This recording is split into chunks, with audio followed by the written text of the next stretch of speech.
भारतीय संविधान के निर्माता, चिंतक, समाज सुधारक डॉक्टर भीमराव अंबेडकर भारत की बड़ी शख्सियतों में से एक हैं।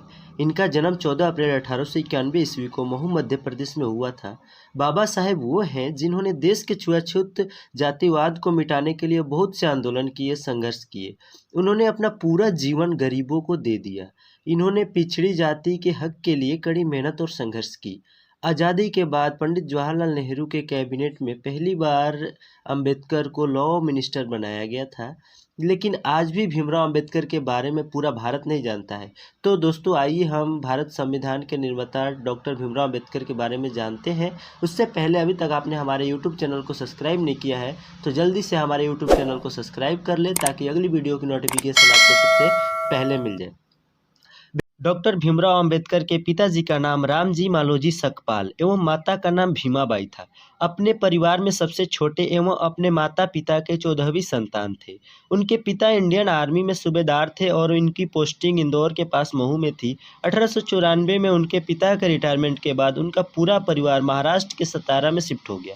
कुछ ही दिनों के बाद उनकी मां चल बसी, जिसके बाद उनके पिता ने दूसरी शादी कर ली और बॉम्बे शिफ्ट हो गए। जिसके बाद अंबेडकर की पढ़ाई बॉम्बे में हुई। 15 साल की उम्र में उनकी शादी 9 साल की रमाबाई के साथ हो गई।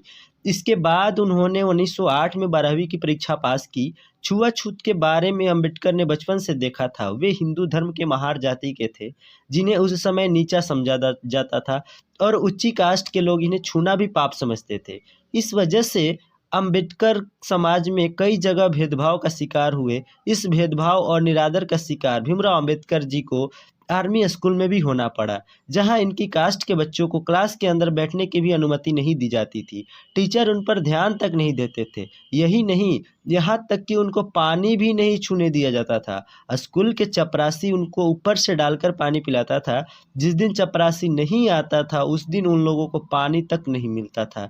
स्कूल की पढ़ाई पूरी करने के बाद अंबेडकर को आगे की पढ़ाई पूरी करने के लिए बॉम्बे के एक फेमस कॉलेज में जाने का मौका मिला।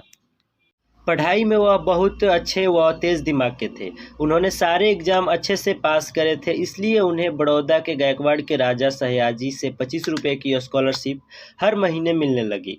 उन्होंने राजनीति विज्ञान और अर्थशास्त्री में सत्र 1912 में ग्रेजुएशन पूरी की। उन्होंने अपने स्कॉलरशिप के पैसे को आगे पढ़ाई में लगाने की सोची और आगे की पढ़ाई के लिए अमेरिका चले गए। अमेरिका से लौटने के बाद बड़ौदा के राजा ने उन्हें अपने राज्य में रक्षा मंत्री बना दिया। लेकिन यहाँ भी छुआछूत की बीमारी ने इनका पीछा नहीं छोड़ा।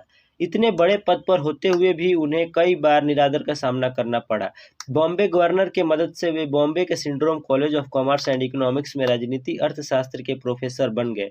अंबेडकर आगे और पढ़ना चाहते थे, इसलिए वे एक बार फिर भारत से बाहर इंग्लैंड चले गए। इस बार उन्होंने अपने खर्चे का भार खुद उठाया। वहाँ लंदन यूनिवर्सिटी से उन्हें डीएससी के अवार्ड से सम्मानित किया गया। अंबेडकर ने कुछ समय जर्मनी में बॉन यूनिवर्सिटी में गुजारा। यहाँ उन्होंने इकोनॉमिक्स की पढ़ाई की।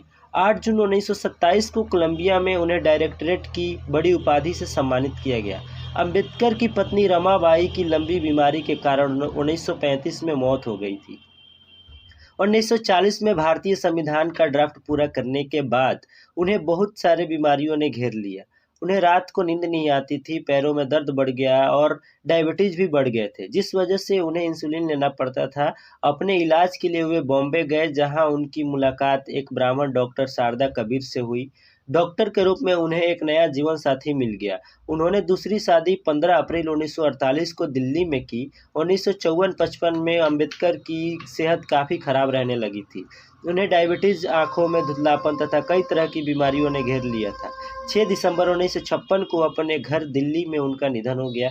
उन्होंने अपने जीवन में बौद्ध धर्म को मान लिया था, इसलिए उनका अंतिम संस्कार बौद्ध धर्म के रीति रिवाज के मुताबिक ही हुआ। 1950 में अंबेडकर एक बौद्धिक सम्मेलन में हिस्सा लेने अमेरिका गए। वहां जाकर उनका जीवन बदल गया। वे बौद्ध धर्म से अत्यधिक प्रभावित हुए और उन्हें धर्म रूपांतरण की ठान ली। श्रीलंका से भारत आने के बाद उन्होंने बुद्ध एवं उनके धर्म के बारे में किताब लिखी और अपना धर्म बदल लिया।